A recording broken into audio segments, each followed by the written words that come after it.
Oi, meu nome é Eduardo Romão e hoje dentro das propriedades dos materiais, eu gostaria de conversar com vocês sobre as propriedades térmicas, em especial a condutividade térmica dos materiais e relacionar elas com os tipos de ligação química existentes.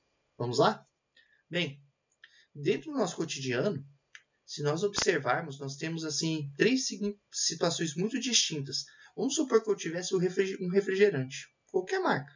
Mas eu posso saciar minha sede, se tiver um dia muito quente, tomando um refrigerante na latinha, ó, tirada do freezer está extremamente gelada e ela vai me saciar. Eu posso estar com um conjunto de amigos comendo um salgadinho, uma coxinha e posso tomar o mesmo refrigerante de uma garrafa de vidro para manter ele fresco. Mas se for pensar uma condição de uma festa de aniversário, onde você tem criança, que o problema é se machucar com latinha, com garrafa, e quando eu vou trabalhar em grandes quantidades de refrigerante, eu vou usar o quê?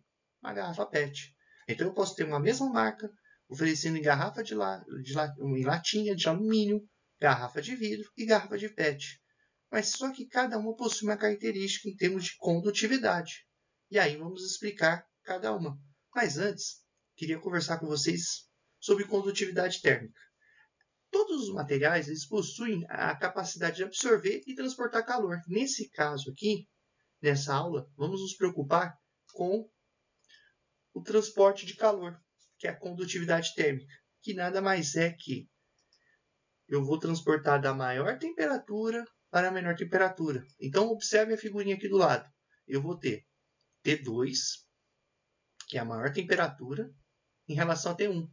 Então, o transporte de calor, como aqui apresentado na setinha, vai ser da direita para a esquerda.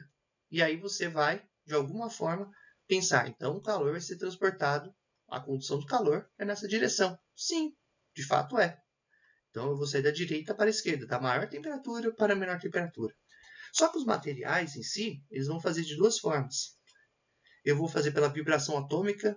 Note que eu coloquei esse desenho aqui, que ele está vibrando, ou seja, quando aumenta a temperatura, a vibração atômica dos átomos externos, que são esses aqui, para os internos, vai aumentando e ela vai vibrando. Ou, para ficar ligado, elétrons livres. Que isso vai explicar o primeiro caso de condutividade térmica.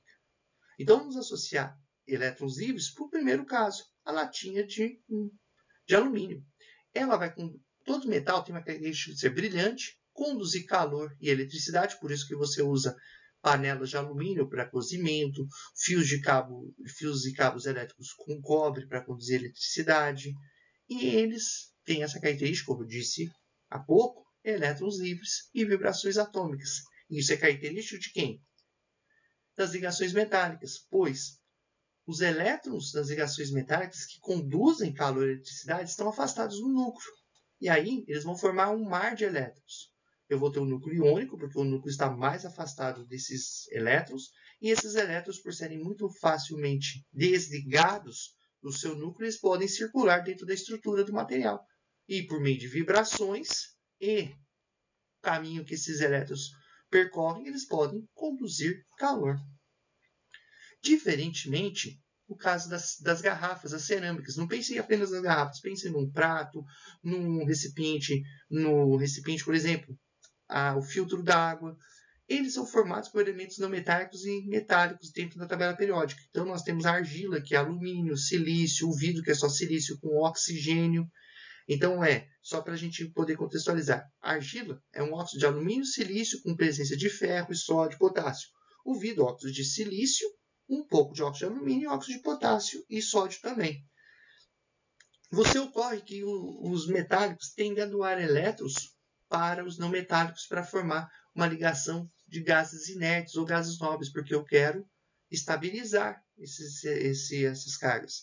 E desta forma eu tenho ligações não direcionais. Quanto mais afastado, menor a força da ligação. Quanto mais próximo, maior a força da ligação. Um exemplo é o cloreto de sódio, pois é um tipo de ligação iônica, onde eu tenho cargas positivas e cargas negativas, ou doador ou receptor de cargas. E a condução térmica ocorre por vibração, ou seja, eu preciso que vibre a estrutura para ocorrer a vibração.